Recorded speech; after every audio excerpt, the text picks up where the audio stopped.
दोस्तों, 24 जून 2024 के दिन पड़ रहा है आषाढ़ महीने का पहला सोमवार। दोस्तों, आषाढ़ महीने का पहला सोमवार है, मतलब भगवान शिव जी का सबसे प्रिय दिन है, तो इस दिन की महत्वता बहुत ही ज्यादा बढ़ जाती है। और दोस्तों, इसी दिन किया जाने वाला पंडित जी द्वारा बताया गया एक दीपक वाला उपाय जरूर करना चाहिए, क्योंकि दोस्तों आषाढ़ महीने का पहला सोमवार, इस दिन भगवान शिव जी बहुत आसानी से प्रसन्न होते हैं, क्योंकि आषाढ़ महीने का महत्व बहुत ही ज्यादा होता है और महादेव जी इस दिन आपको इतना कुछ प्रदान करते हैं जितने की आपने कभी कल्पना भी नहीं कर सकते हैं। इसलिए यह मौका अपने हाथ से बिल्कुल भी जाने मत देना। तो इस दिन आप सभी लोगों को एक दीपक वाला उपाय जरूर करना। यह उपाय बहुत ही खास उपाय हैं और बहुत ही अचूक उपाय हैं। और दोस्तों, इस वाले उपाय को ज्यादा लोगों ने किया नहीं है, इसीलिए जो भी लोग इस एक दीपक वाले उपाय को इस आषाढ़ महीने का पहला सोमवार के दिन करेंगे, सीधी सी बात है, उस उपाय का जो फल है वह आप लोगों को बहुत ही जल्दी मिलेगा और बहुत बड़ा होकर मिलेगा, क्योंकि इस उपाय के बारे में ज्यादा लोगों को पता नहीं है।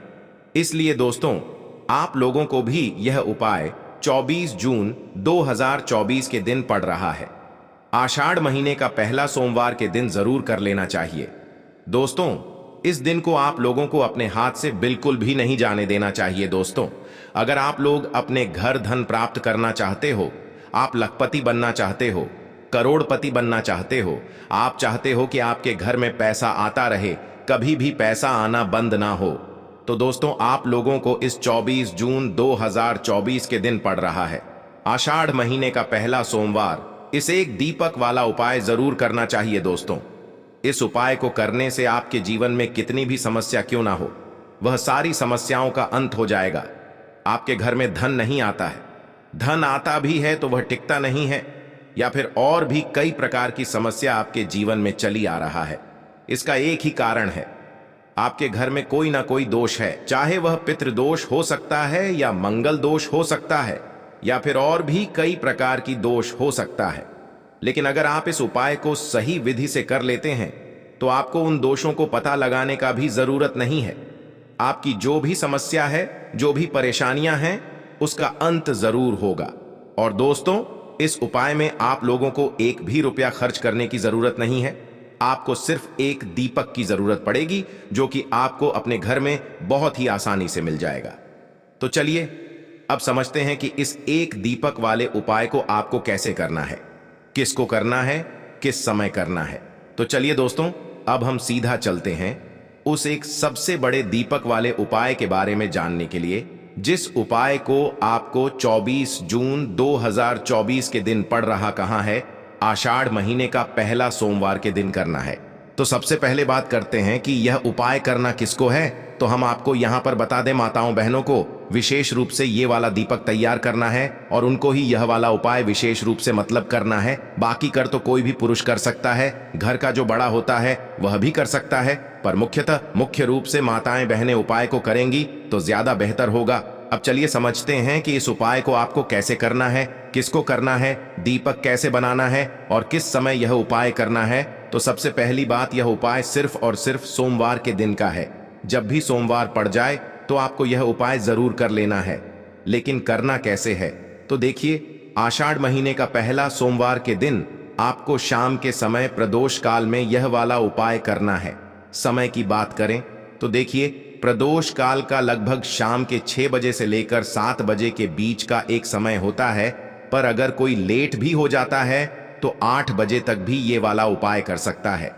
प्रदोष काल का जो मुख्य समय होता है वह 6 बजे से 7 बजे के बीच का होता है, तो इस समय के बीच में यह वाला उपाय आप कर सकते हो। और अगर थोड़ा लेट भी हो जाए तो भी आप लोग यह वाला उपाय कर सकते हैं। इसके बाद में बात करते हैं उपाय की सामग्री की। जैसा कि हमने आपको बताया कि यह एक दीपक वाला उपाय है, तो इस एक दीपक वाले उपाय में आपको एक दीपक की जरूरत पड़ेगी। तो इस उपाय को करने के लिए हमें सबसे पहले एक दीपक तैयार करना पड़ेगा। वह दीपक कैसा होगा, वह दीपक हम आपको बताते हैं कि कैसा होगा। तो देखिए, यहां पर जो आप दीपक लेंगे वह मुख्य रूप से मिट्टी का दीपक लेंगे।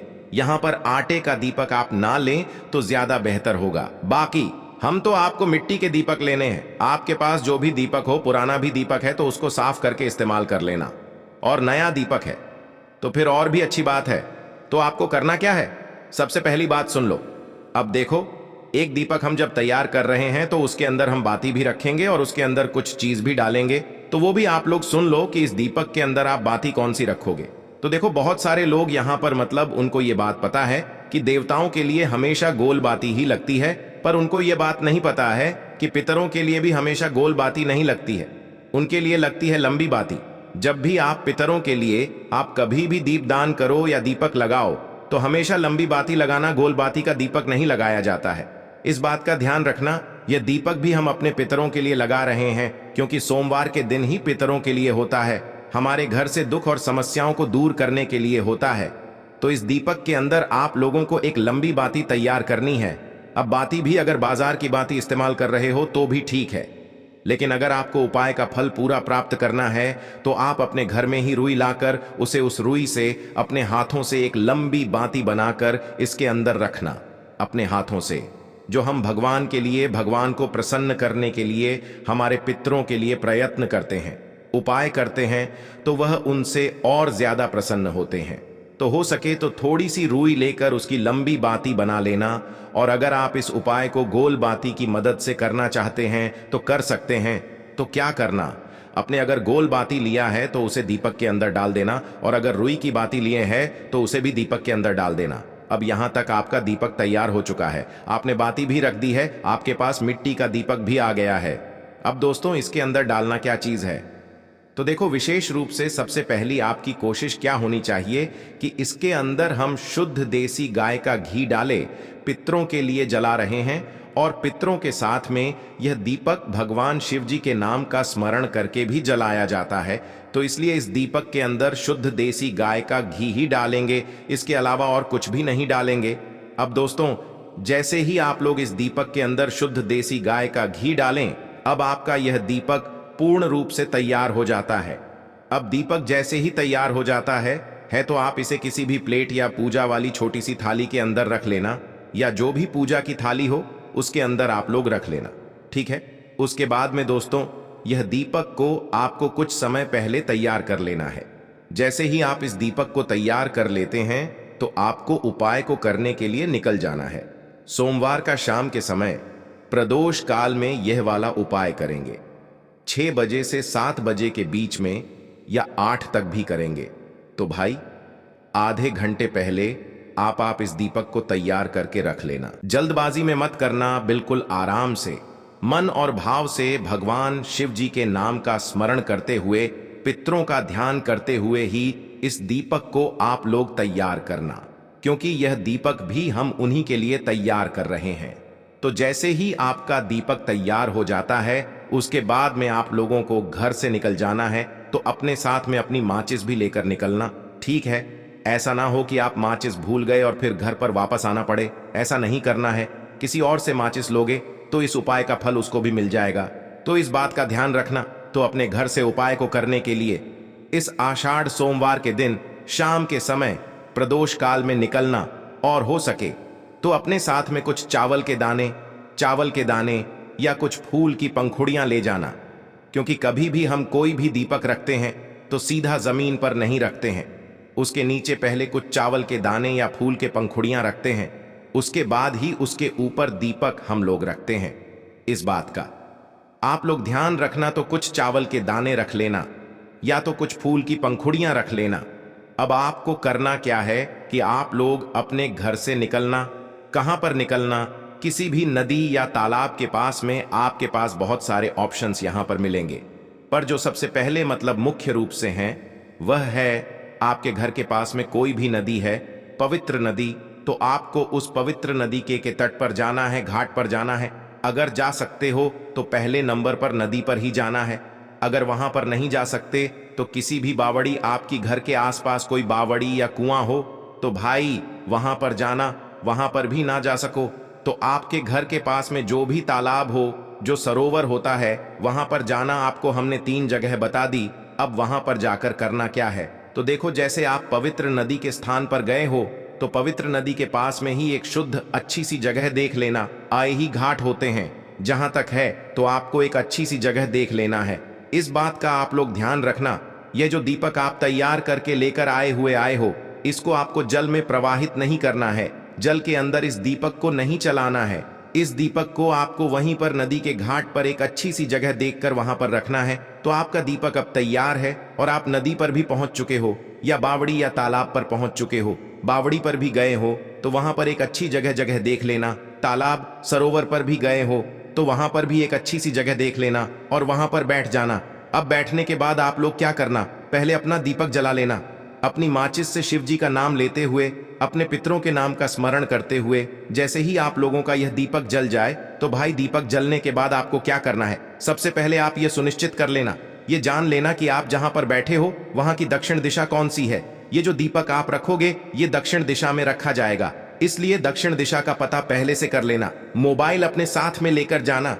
मोबाइल के जरिए आप पता कर लेना कि भाई दक्षिण दिशा आप जहां पर बैठे हो उस समय किस दिशा में पड़ रही है। तो आपको करना क्या है, जिस तरफ से आपने इस दीपक को जलाया, क्योंकि लंबी बाती का दीपक है तो एक कोई सी साइड होगी बाती जलाने की, तो जिस तरफ से आपने इस लंबी बाती को जलाया हुआ है, इस लंबी बाती का मुख आप लोगों को, मतलब जिस तरफ से इस दीपक को जलाया हुआ है उस बाती का मुख आपको दक्षिण दिशा की तरफ करके रखना है, क्योंकि आप यह दीपक अपने पितरों के लिए जला रहे हो, अपने घर से दुख और समस्याओं को दूर करने के लिए जला रहे हो। ठीक है, तो पहले दक्षिण दिशा देख लेना। दक्षिण दिशा की बाती का मुख करके इस दीपक को आप लोग उस नदी के घाट पर रख देना, या बावड़ी या सरोवर के घाट पर, जो भी अच्छी जगह हो वहां पर दक्षिण दिशा देखकर इस बाती का मुख करके उस साइड करके रख देना। जब इस दीपक को रखो तो अपने भगवान शिव जी का भी नाम लेना, उनके मन ही मन जाप करना, साथ ही में अपने पितरों का भी स्मरण ध्यान से कर लेना। स्मरण करने के बाद आप उनसे प्रार्थना कर लेना, आपके घर में सुख संपदा वो बनाए रखें, सुख शांति बनाए रखें, आपके घर में कभी कोई दुख परेशानी या रोग वगैरह कुछ भी ना आए। ऐसे आपको वहीं के वहीं दीपक जलाने के बाद प्रार्थना कर लेना है। अब देखिए दोस्तों, आप जैसे ही यह उपाय कर लेते हैं, प्रार्थना कर लेते हैं, आप अपने घर पर वापस आ सकते हैं।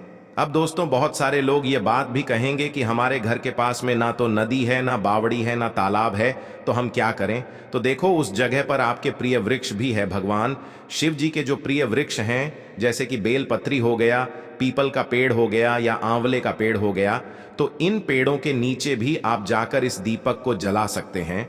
बस ध्यान यही बात रखना है कि दक्षिण दिशा आपको देखकर ही इस दीपक को रखना है। दक्षिण दिशा का मुख ही होना चाहिए।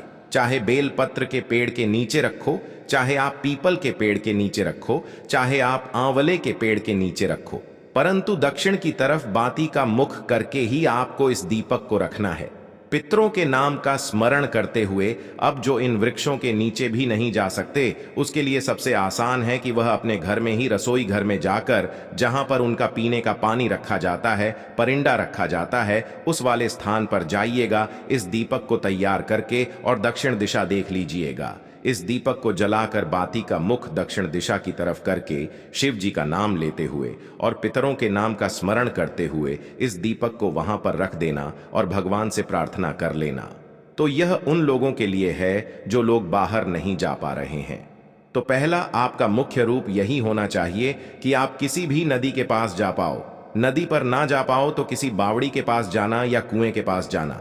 वहां पर भी ना जा पाओ तो सरोवर या तालाब के पास जाना। इन तीनों जगह में से कहीं पर भी ना जा पाओ तो फिर आप लोग बेलपत्र के पेड़ के नीचे जाना। वहां पर भी ना जा पाओ तो पीपल के पेड़ के नीचे जाना। वहां पर भी ना जा पाओ तो आंवले के पेड़ के नीचे जाना। वहां पर भी ना जा पाओ तो भाई अपने ही घर में, रसोई घर में जाकर आप लोग इस दीपक को जलाना, दक्षिण बाती का मुख करके, अपने पितरों का स्मरण करते हुए और अपने भगवान शिव जी के नाम का स्मरण करते हुए आप भगवान से जो भी प्रार्थना करेंगे वह